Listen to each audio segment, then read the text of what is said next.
Hello, my friends. We need to talk about a very serious matter.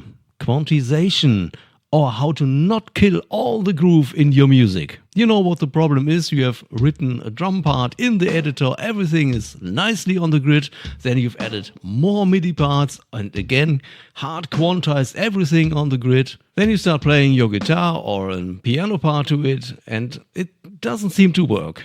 It's almost like it sounds tight and not tight at the same time. Well, believe it or not, even in EDM, I love to have some organic parts in my music, hand-played parts, to make everything sound more unique, more like me. So I will show you some of the things I do on a regular basis. And yes, I hope you can learn something here, even if you cannot play an instrument and pretty much rely on writing in the editor, because there are many things you can do to give your music a little bit more groove. For a start, let me quickly record a simple 2-bar rock beat with my finger drums here that I can use as an example.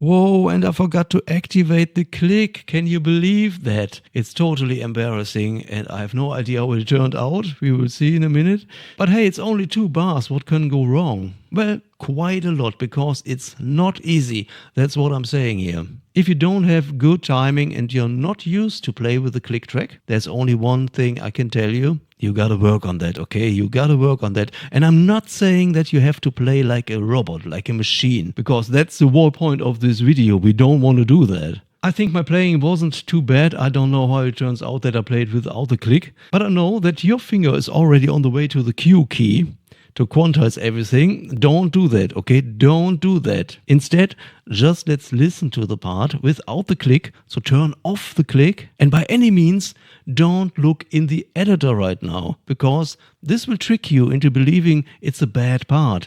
Because let's be honest, it's humanly played and nothing will be on the grid.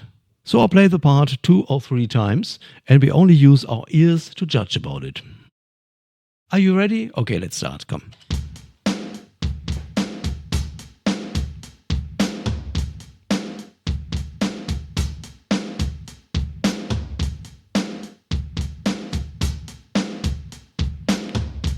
Not bad. It's slow, heavy and laid back a little bit, I think. You can notice that there is a movement going on within those 2 bars. And that's actually the groove. Whether it's a good groove or not, totally depends on your song, on your music you're working on. And normally I would say, I would try to play longer parts, not only 2 bars and then loop them or something. No, I would try to play longer parts like the whole verse or something. But let's get too deep into that. Better let's try editing some things, because I think there are little things we can still make a little bit better, but we will do it in a responsible way.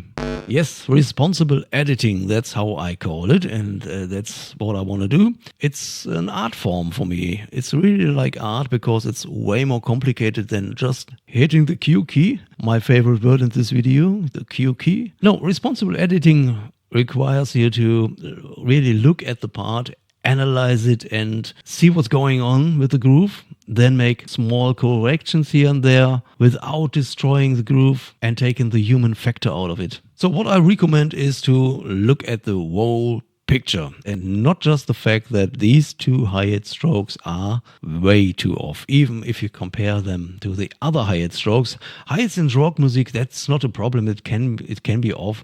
Rock drummers often play the hi-hat really slobby to make it sound dirty and like rock, okay? But still, these 2 friends here are way too off for my taste. We will fix that right now, and now it's really important to turn off the grid, okay? Please turn off the grid, then grab these 2 and move them freely a little bit more over the kick drum notes. And when I look at this kick drum, that is the laid back factor that I've mentioned before. I think I want to keep that.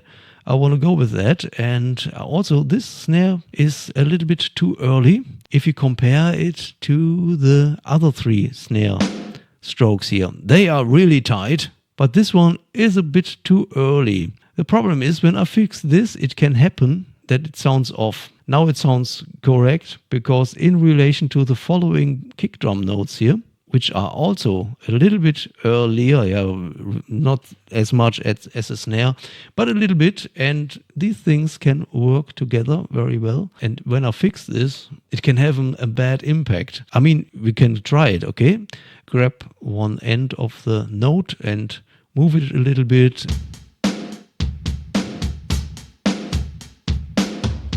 I think it's cool, and at this point it doesn't make much sense to think about this little change for like 30 minutes and then still can't decide which version is better. Just go for it, and it doesn't matter much. Same here with the last floor tom stroke. It's a bit too early, but I think it's cool.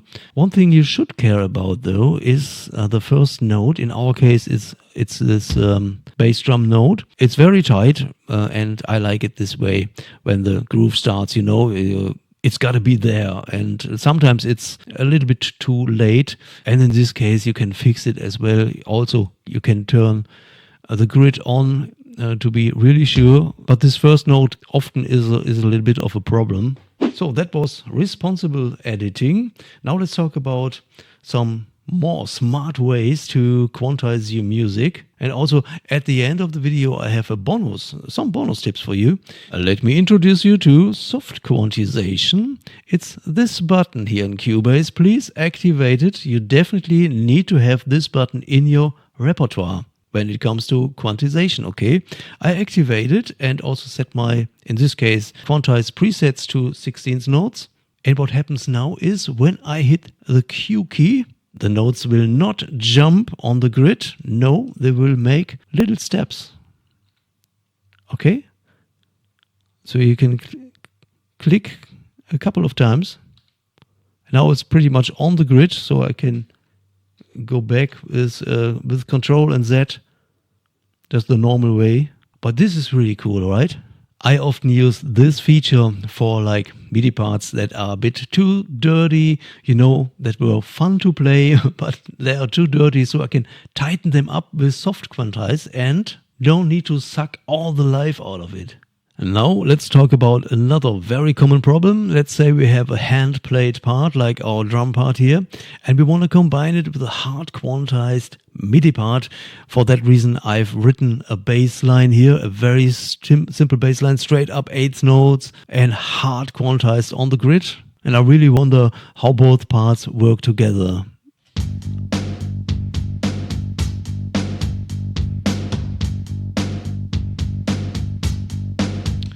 Well, you can see in the editor that bass and drums are not tied together. That's the reason I looked away, because it's even worse. You can also hear that something's wrong. The grooves of the two instruments seem to fight each other a little bit. Not too crazy, but enough to sound a little bit weird. But we can fix that with groove-quantization, which enables us to apply the drum groove to the bass line. Very easily. I just select the bass drum and snare. That's all I need. That's the main thing in the groove. And now I go to Edit. Under Advanced Quantize, look here, Create Groove Quantize Preset. Okay, we are doing it right now, and that's all. And now we can see that our Quantize preset here has changed from 16th note to this weird take one presets, take one drums at 108 BPM, blah, blah, blah. So I only need to select my bass part. And when I hit the Q key, this time it will apply this new quantize pattern. Have you seen that? It's a little change. And now the bass notes are exactly on the same position like the snare and kick drum. Oh yes.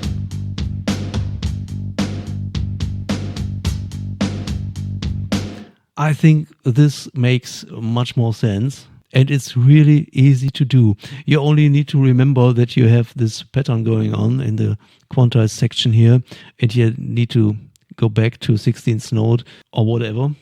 But wait, you say, I'm a guitar player, I don't have a soft cue and a groove cue button in my head, what can I do? And that's an important question, of course.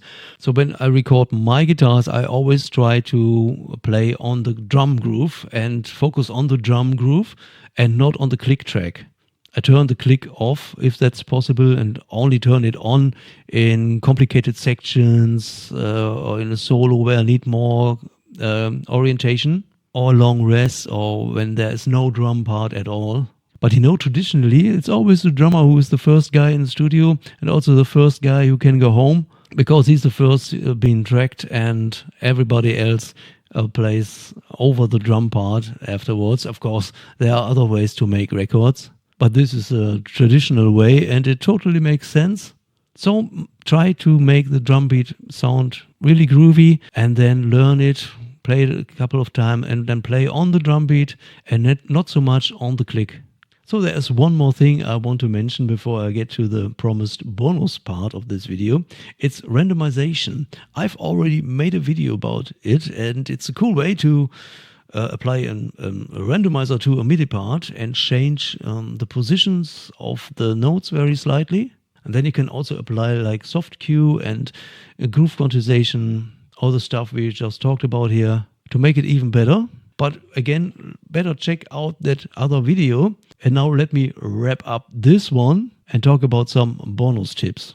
Well, in this video we talked about natural sounding and organic sounding music, but we only covered the timing part.